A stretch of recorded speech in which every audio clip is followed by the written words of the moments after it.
Easter is my favorite holiday. I love it because it reminds me to honor and celebrate the simple and profound ways that people resurrect their lives every day.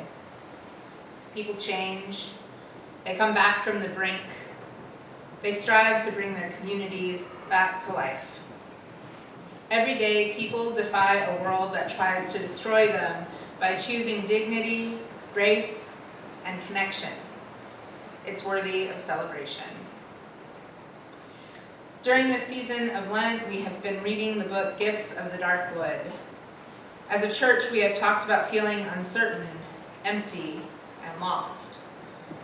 A few nights ago, like Ray, I watched too many videos of the violence at the Trump rallies. Most of us know that disruptions have become commonplace and that over the past few months, violence on behalf of Trump supporters has been escalating. That came to a head on Friday in St. Louis and then in Chicago. It's sometimes hard to know what's appropriate to say from this pulpit and what I should leave to the soapboxes of my personal life. Can I bring my whole self, my opinions, my feelings, my struggles? Should I? Or should I strive to be more neutral? Sometimes I think so. But then I remember preachers who have inspired me. Prophetic preachers like Martin Luther King Jr., Cecil Williams, Will D. Campbell, and Bishop Yvette Flinders. Preachers who have challenged the notion that the sacred and the secular are somehow separate. Preachers who have shaped this country. Preachers that have brought fire, but no brimstone. Preachers that have known in the depths of them that they could not talk about this thing called the gospel without speaking about the violence of oppression that people still endure today. And it's not always comfortable. It's not always easy. But whoever said that it should be?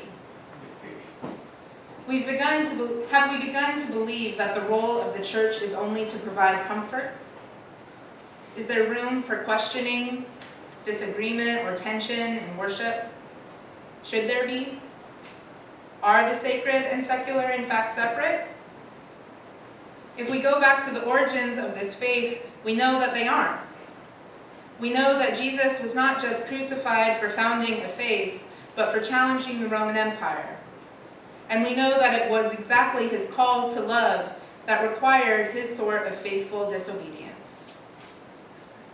And so what's our responsibility today? What's the role of the church in this moment?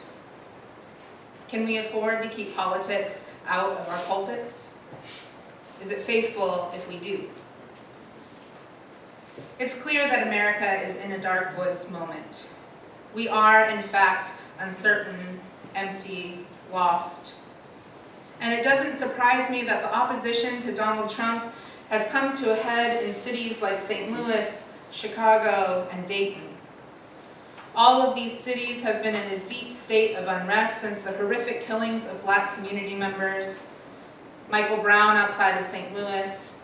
In Chicago, Laquan McDonald, Quintonio LeGrier, and Betty McDonald, who is just 55. In Dayton, John Crawford, who was killed in a state that allows open carry for picking up a gun in a Walmart. These things aren't unrelated. Increased violence towards communities of color, Black, Latino, and Arab, is not separate from the growing support for a political candidate like Donald Trump. We're witnessing the desperate grasping for an America that can no longer exist. It is the America of Jim Crow and good old boys. It is an America where control and whiteness were fundamentally linked. But now communal campaigns that call Black Lives Matter or not one more deportation threaten that control. This week, the scripture talks about reconciliation. We're told that God has entrusted the message of reconciliation to us. What does that mean exactly? Are we meant to simply smooth things over? Ask each other to play nice and be fair? Is that reconciliation? Or are we being asked to do work that is deeper, riskier?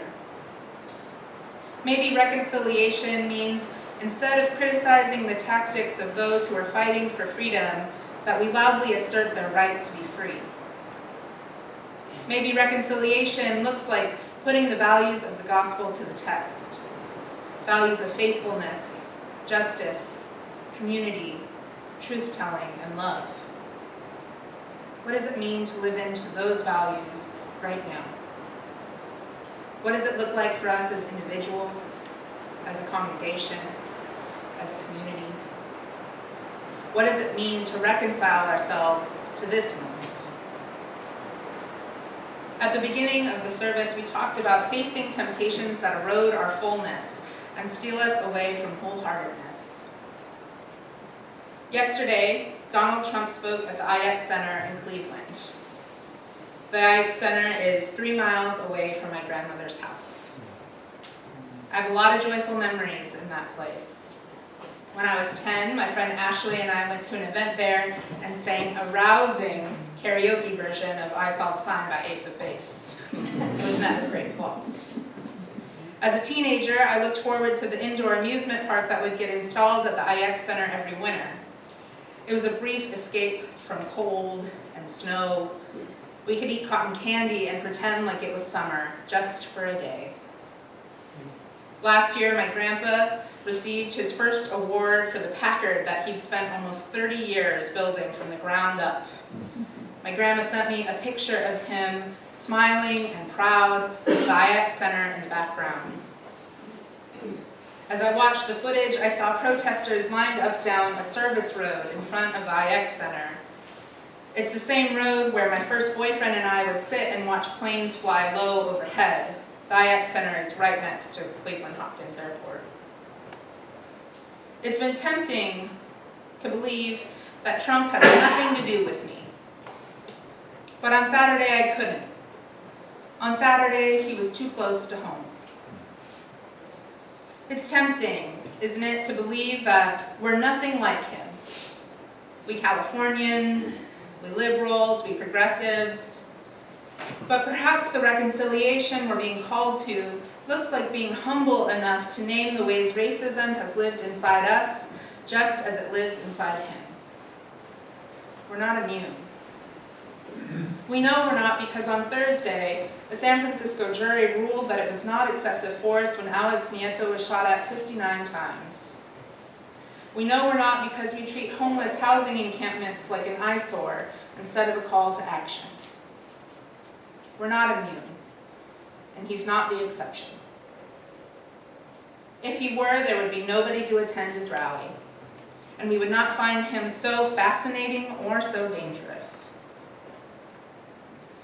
In ancient Jewish practice, a priest would confess all the sins of the community over the head of a goat and then drive it into the wilderness, symbolically carrying their sins away. It's where we get the word scapegoat from.